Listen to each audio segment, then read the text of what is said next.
Hello students, आज हमें करनी है गणित की कार्यपत्रक संख्या 9 यानी वर्कशीट नंबर 9। आज की हमारी वर्कशीट का टॉपिक है बेटा त्रिभुज और इसके गुण। लास्ट वर्कशीट में भी हमने यही टॉपिक पढ़ा था, त्रिभुज और इसके गुण, जहां पर हमने त्रिभुज के अलग अलग कोण के प्रकारों के बारे में जाना था। आज हम त्रिभुज के और गुणों के बारे में जानेंगे। आज की वर्कशीट अगर आप इंग्लिश मीडियम में देखना चाहते हैं तो डिस्क्रिप्शन बॉक्स में उसका लिंक दिया गया, आप उसे वहाँ से देख सकते हैं। तो चलो शुरू कर लेते हैं आज की वर्कशीट। सबसे पहले हम कुछ चीज़ों को हम रिकॉल कर लेते हैं यानी याद कर लेते हैं। उस त्रिभुज का नाम बताइए जिस त्रिभुज की तीनों भुजाएं बराबर होती है, यानी एक ऐसा त्रिभुज जहां पर ये तीनों जो भुजाएं इनका माप बराबर हो।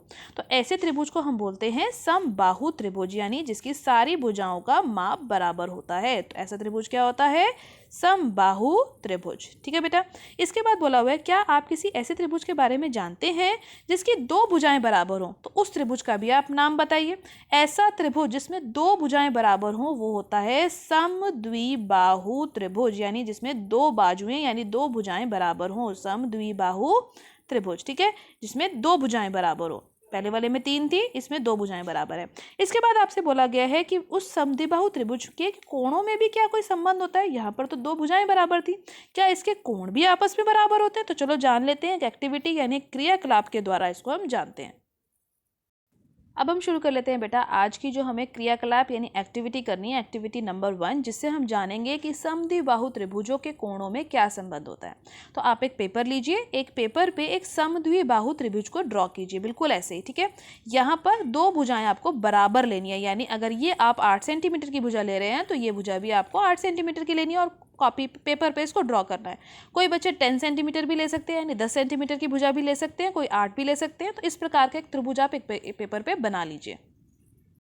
पेपर पे इसको बनाने के बाद बेटा आप इसको सिजर से कट कर लीजिए। कट करने के बाद जब आप इसको काट लेंगे तो आपने क्या करना है, बिल्कुल यहाँ से इसको सेंटर में से ना हाफ हाफ फोल्ड करना है। तो जब आप फोल्ड करेंगे तो ऐसी से आपको शेप मिलेगी। आप इसमें इस वाले एंगल को जो आपने त्रिभुज बनाया था ना, इसमें पहले से इन कोणों को 1 और इस कोण को 2 नंबर लिख दीजिएगा। जब आप इसको कट कर लेंगे बेटा और इसको फोल्ड भी कर लेंगे तो आप देखेंगे कि ये जो त्रिभुज है ना, बिल्कुल एक के ऊपर एक बिल्कुल बिल्कुल पूरा पूरा पूरा फोल्ड हो गया, यानी पेपर कुछ भी बाहर की तरफ बचेगा नहीं। तो इससे हम समझ जाएंगे कि जो हमारा ये त्रिभुज हमने बनाया था, इसमें जो कोण नंबर 1 था और जो कोण नंबर 2 था, ये बिल्कुल बराबर कोण है। यानी जो मेरी ये वाली भुजा थी बराबर, इसके सम्मुख कोण यानी इसके अपोजिट जो कोण था, और जो ये वाली भुजा थी इसके जो अपोजिट कोण था यानी सम्मुख कोण था, ये दोनों कोण आपस में बराबर हैं। यानी कोण 1 बराबर है कोण 2 के।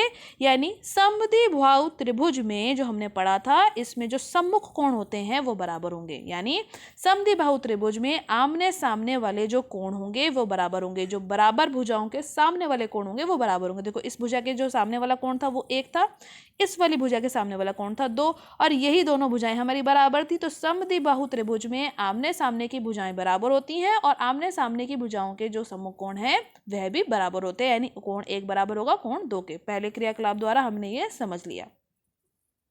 तो देखो यहाँ पर लिखा भी हुआ है, अतः हम कह सकते हैं कि किसी त्रिभुज में बराबर भुजाओं के सामने वाले कोण यानी सम्मुख कोण, जिसको हम बोलते हैं अपोजिट एंगल, वो भी बराबर होते हैं। इसके बाद हम एक और एक्टिविटी कर लेते हैं और उसके माध्यम से भी हम त्रिभुज के गुणों के बारे में जानेंगे।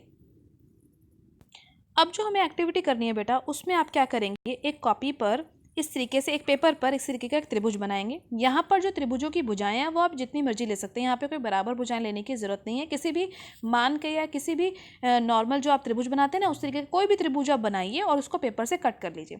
त्रिभुज काटने के बाद बेटा इन कोणों पर आप 1, 2 और 3 कोण का नंबर डाल दीजिए, कोण नंबर 1, कोण नंबर 2 और कोण नंबर 3।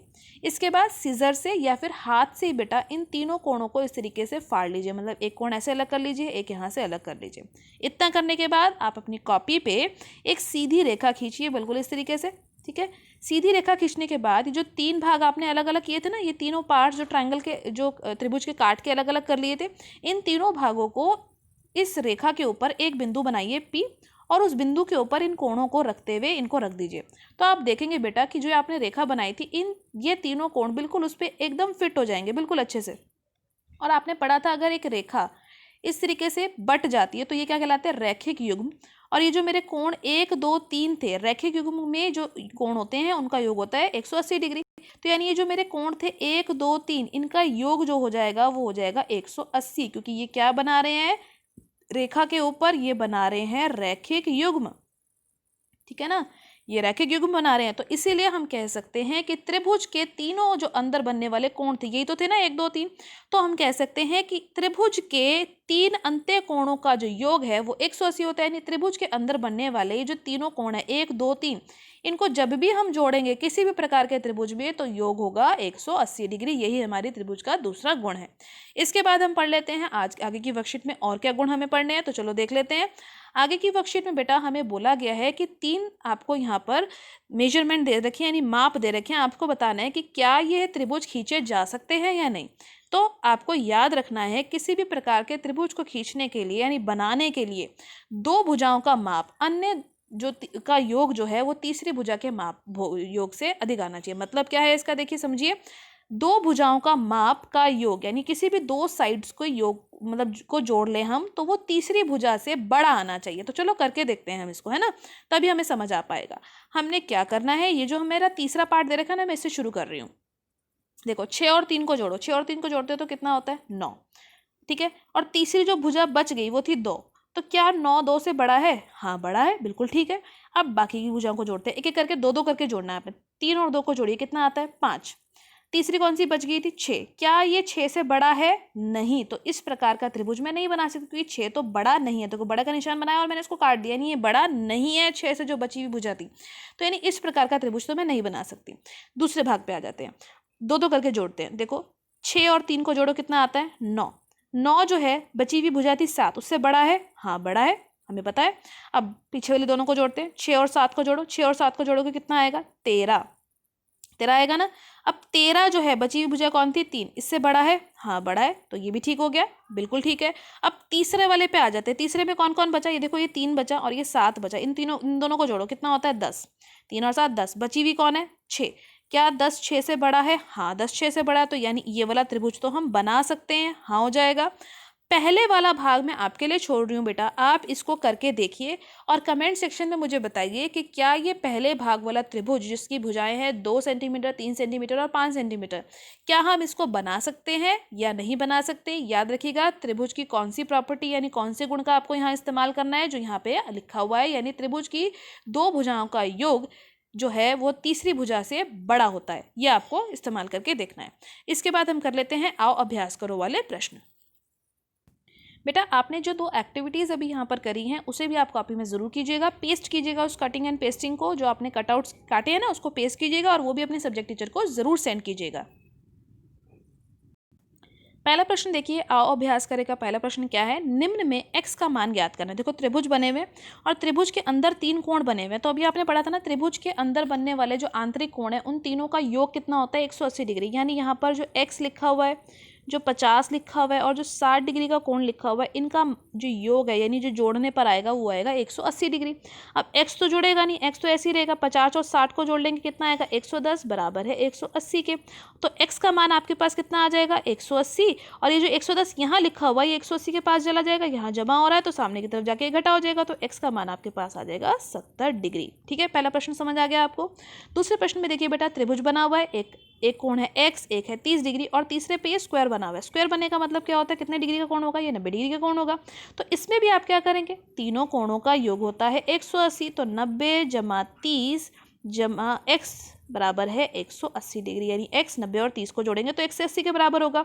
x तो जुड़ेगा नहीं, x तो ऐसे ही रहेगा, अपने जैसी संख्याएं जुड़ जाएंगी, यानी 90 और 30 जुड़ जाएंगी, कितना हो जाएगा 120 बराबर है 180 के।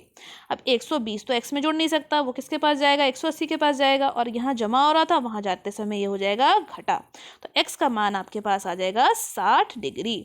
दूसरा प्रश्न भी हो गया। इसको हम जोड़ क्यों रहे हैं, क्योंकि हमें त्रिभुज का उस गुण का ध्यान रखना है जिसमें तीनों कोणों का योग होता है 180। तीसरे भाग में देखिए बेटा, एक है 50, दूसरा है x और तीसरा कोण भी है x। तो इसमें भी हम क्या करेंगे, तीनों को जोड़ेंगे, 50 जमा x बराबर है 180 के कर देंगे, क्योंकि त्रिभुज के तीनों कोणों का योग होता है 180। उसको आप यहाँ ब्रैकेट में लिखेंगे बेटा कि त्रिभुज के तीनों कोणों का योग 180 होता है। अब इसके बाद x और x आपस में जोड़ेंगे, क्योंकि 50 तो नहीं जोड़ा जा सकता x में, एक जैसी दिखने वाली संख्याएं जुड़ती हैं। x और x जोड़ेंगी, 2 बार x है तो ये हो जाएगा 2x बराबर है 180 के।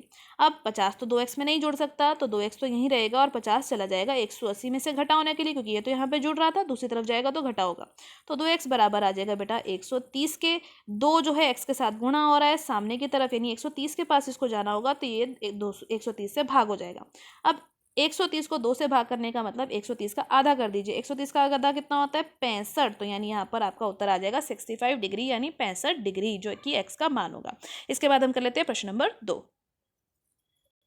प्रश्न नंबर 2 में देखिए बेटा आपसे क्या बोला गया है, निम्न दिए गए कोणों में से कौन कौन से कोण के युग्म जो है त्रिभुज के अंत्य कोण हो सकते हैं। यानी जो ये 3 कोण दिए गए हैं, इन तीनों कोणों से को मिलाकर त्रिभुज के अंत्य कोण कौन बना सकते हैं। तो त्रिभुज के अंत्य कोण बनने के लिए इन तीनों का योग, यानी इन तीनों को जोड़ने पर क्या उत्तर आना चाहिए 180। हमने पढ़ लिया ना, तो चलो एक एक करके जोड़ के देखते हैं। जिसमें 180 आ जाएगा वो त्रिभुज का अंत्य कोण बना देगा, वरना नहीं बना पाएगा। तो चलो जोड़ते हैं। पहले भाग में किस किस को जोड़ना है, 40 को, 70 को और 80 को। तो जोड़ो जोड़ो, 40, 70 और 80 कितना हो जाएगा, 40 और 70 होता है 110, 110 में 80 जोड़ेंगे तो ये कितना हो जाएगा 190। तो ये तो बड़ा हो गया, आना तो 180 चाहिए था, तो यानी यहाँ पर हमारा जो त्रिभुज के अंत्य कोण है ये नहीं होंगे, यहाँ हम लिख देंगे नहीं।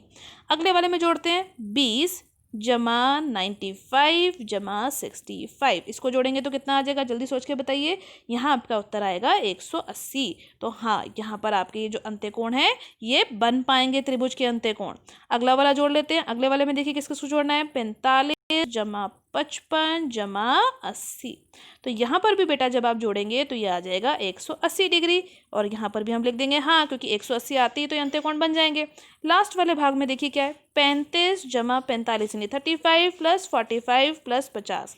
जब आप इसको जोड़ेंगे बेटा तो ये आएगा 130।